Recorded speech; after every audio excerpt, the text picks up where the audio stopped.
models with some of my lovely pieces. This segment was really like a use your resources collection. Yeah, and basically I made some of these pieces with all my hands, even the one I got on. As you all can see, IWO. We can start with this. This is my boy Cameron, great model. He did everything I needed him to do. This shirt, I made it out of flannel and the regular shirt that I thrifted. Elongated sleeves. He's just tall, so on a smaller person, it'll be like longer sleeves. This shirt I thrifted, got IWO on it with paint. That's the whole fit. Yeah, I got this shirt from Target. This is a rare piece I had made it for Jeff with the flannel he had and the flannel I had, and there's that piece.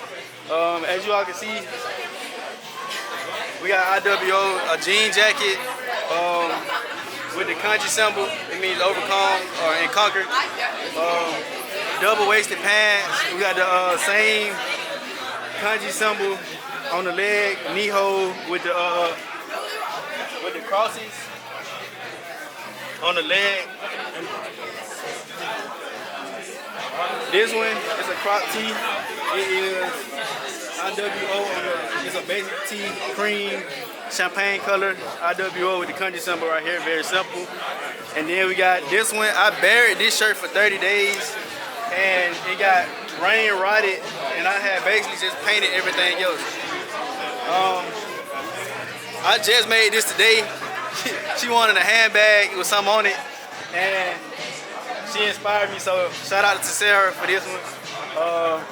And yeah, I just want to say thank you to my models, and yeah. This shirt, I thrifted this, and I had just cut holes in it. The inspo was just like some skate wear.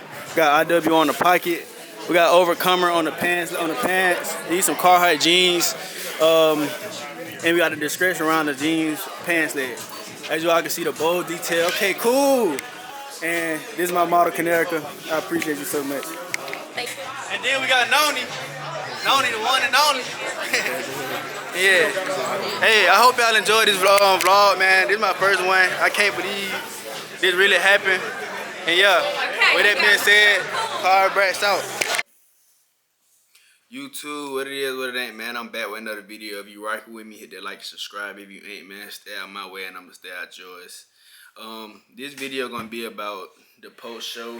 I asked my Instagram to ask me some questions to pick my brain, basically, of just about the show in general, or me personally, how I'm feeling about it, or anything like that.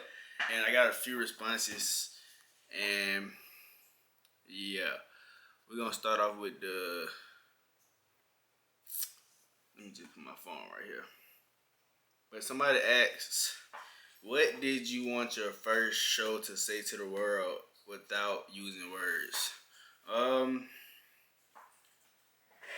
I wanted my first show to say to the world that I'm coming. Like, I wasn't trying to like pull off I wasn't trying to be a perfectionist or anything. I just wanted the world to know, like, I'm coming. Like, I really see myself hosting fashion shows in the future, and you know, I just wanted to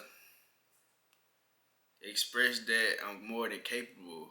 You know, I never did it. I stepped out my comfort zone. I did speak it into existence. I made a post on Instagram of me designing some clothes and wearing them, and I put the caption as, I will host my first fashion show one day. And it came to life. So, yeah, I just wanted my first fashion show to speak life. But if it was to speak life without using words, I wanted it to be, I'm coming, or I'm here. I'm stepping my foot in there. You know what I'm saying? If someone wore a piece, somebody said, if someone wore a piece from the show 30 years from now, what would you want them to feel? If somebody was to wear one of my pieces, because I wasn't the only designer in the show, but if somebody was to wear one of my pieces from 30 years from now, I actually gave all those pieces that I designed to the models who modeled in those clothes. So if that was the word 30 years from now, I would want them to feel like that was a part of history. Uh, and it is. They was a part of history. So I just want them to feel that, like, and know that this was a part of history back then, 30 years ago. Like, that's what I want them to say, and I want them to feel valued because I honored them enough to give them my pieces and creations because I honored them for even deciding to even walk for me or walk for my brand. You know what I'm saying? So that was a beautiful thing in itself. So I just want them to know that was a part of history. That's what I want them to feel. Uh, what silent battles were you fighting while preparing for the show? Uh, I think I was the silent battle that I was fighting the most was mm,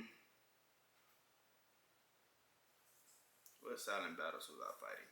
I'm really thinking because like I never even got to process the show. I try to like not get too caught up on W's or not get too caught up on L's either. So I try to like capitalize off either one of them.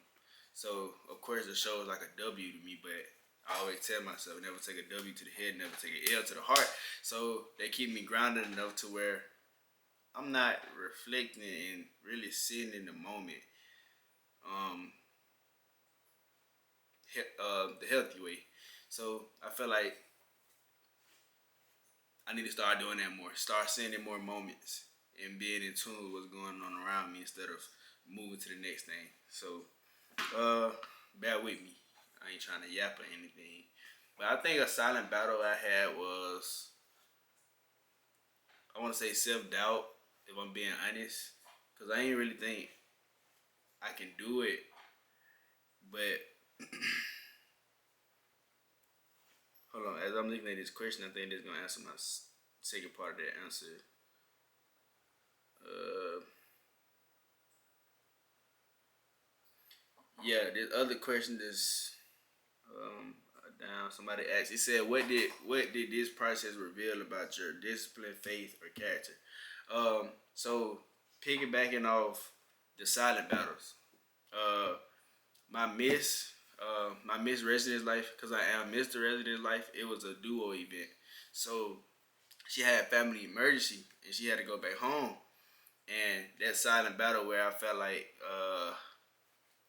I couldn't do it alone, and she, although she reassured me before we even knew she was gonna have a family emergency that I could, even if she said I could, like she said I can do it, like she just being that miss that every mister need, So she would just encourage me how she was supposed to encourage me, and it revealed my discipline to overcome those evil thoughts. I would say to still go through with it.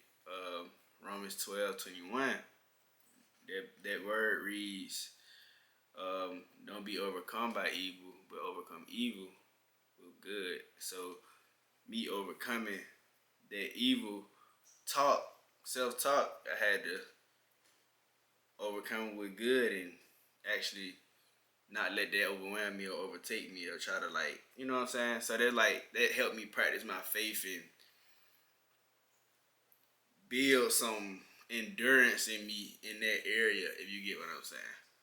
I hope that wasn't too much, but that's the honest truth.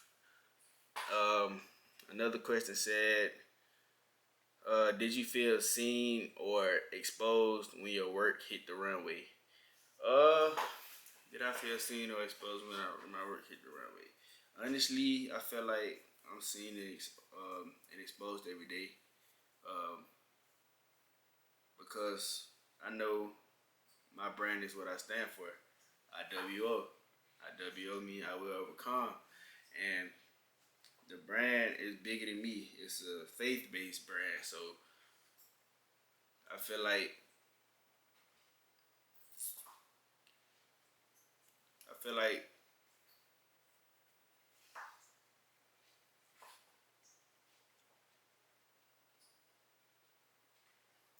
I feel like light was shed on the light, if you get what I'm saying. So, not saying my brand pretty is underground, but light was shed to the people who was around or who got to experience or witness or who got to be in that area or space to witness the brand hit the runway. So I felt like it was for sure saw by those people. And then in the song I had playing, it was even harder. It was a Kendrick Lamar, "Man of the Garden." The song I played for my segment. Next question says, "What was one conversation you had after the show that stuck with you?" Uh, my assistant director, he told me, that's Mr. Davis. He told me, Mark, not Mark, is on YouTube. He told me to, uh, I remember him telling me to make sure I sent him the invite to the fashion show overseas. Like he just spoke life into me. Like he just already like spoken into. He's speaking it into existence. Like he just told me, make sure I invite him to the show overseas. Like and don't forget. But they just like I remember that because they're just somebody else believing in me. Like I believe in myself, of course, but somebody else believing in what you got going on, it's like a fuel to your battery. Like I don't know how to explain it, but it help boost you. You know what I'm saying? What's another question on here that they ask? What are you protecting more now, your vision or your peace? I'm gonna get that question how that relates. I think whatever. What are you protecting more now, your vision or your peace? If I was to answer that question, I would say my peace because my peace is what keeps me still, you know. And my vision, I'm not too much trying to protect my vision, is because I feel like I can't be duplicated. I feel like I can be imitated or something like that, or replicated. If you get what I'm saying, but I don't feel like I can be duplicated. It can never be two of me. So I'm not trying to protect my vision. And I feel like my vision is a gift. And what is a gift that you don't share? I feel like we all got gifts, and what's the point of not sharing it? If you know, you know. Get in that book. Um, who showed up for you when you didn't expect it? Every single model, everybody who helped behind the scenes, everybody who came to the show, everybody parent who was at the show. Uh, I ain't expect none of it. I ain't gonna lie. I just thought it was gonna be something a small. It was actually a big show. Like I had more than 50 people there as far as audience, and I had at least like I want to say 20 some models. So I felt like it was a good outcome and good creative directed type of thing. And the next question say, what did you learn as far as what you got to do better? So that was going to lead to what I was going to say. I felt like I learned a lot from the audience also. Like on my iPad, do I want to get that? No, I don't. But on my iPad, I had a QR code where I had people sign it and give me some feedback. And a lot of people was giving me good feedback. And I feel like all constructive criticism is good. So I was getting like, for instance, of course, praise. People was giving me praise, saying I'm doing great, keep going, things of that nature. And then I was seeing some of them saying, don't read off your phone as much next time. Memorize what you're doing. I was getting feedback as far as make sure the models walk slower next time or walk faster. I was getting feedback as far as trying to make sure I get good, trying to get out some good details of what I was receiving. Somebody said the show even felt rushed, and I felt like the show took longer than what it was supposed to take. But yeah, to each his own, and I like that because everybody have an opinion, and some opinions can help you. You know what I'm saying? So yeah, that's what I learned, and it's a beautiful thing because I got like a forum full of over 30 people saying what I can do better in my next show, and I can use that same form as a blueprint for whenever I construct my next fashion show. You get what I'm saying? So I did learn a lot as far as in that area. I learned a lot by myself too. If I say I'm gonna do something, it's like I gotta do it because I said I was gonna do it, and me taking action taught me that I can do whatever I put my mind to at this point. I just gotta do it if I say I'm gonna do it. You get what I'm saying? So me getting in tune with myself more, it was a beautiful thing. Um, was there a moment? Was there ever a moment you thought about pulling the plug? I did. Mind you, I told you my my missus, she had a family emergency, and as soon as she told me that, I was like, I think I'm gonna postpone it, cancel it, something. And then I had the revelation to finish it, see it through. Like the Lord spoke to me. He said, whatever work He start in you, He gonna bring it to completion. And He did start that work because I didn't got models who want to model. I didn't reach out to people who want to. As far as coverage team, I had like one public relations there. Gone magazine. Shout out to Sean, who's over that. My camera women's, Shanday, Tate and Waters. Shout out to them for being there. Yeah. So yeah. Overall though, if I was speaking from the heart though, that would not be the last fashion show. I'm not gonna post a show as far as each model walking up because there was actually some longer minutes, and I don't want to get copyrighted by the music that was playing.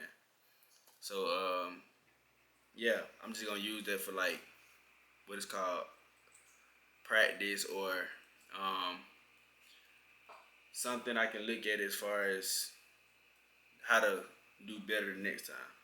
So I'm going and if you was there, you was there. And I also got like a reel on Instagram. My Instagram, Cary if you don't know.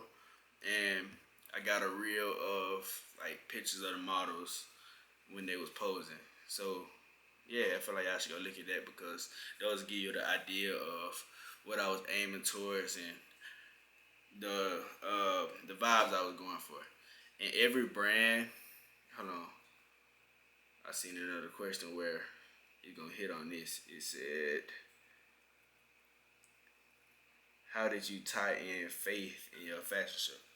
Every brand I had in there, as far as outside of the segments, each brand was a faith-based brand. My brand, IWO.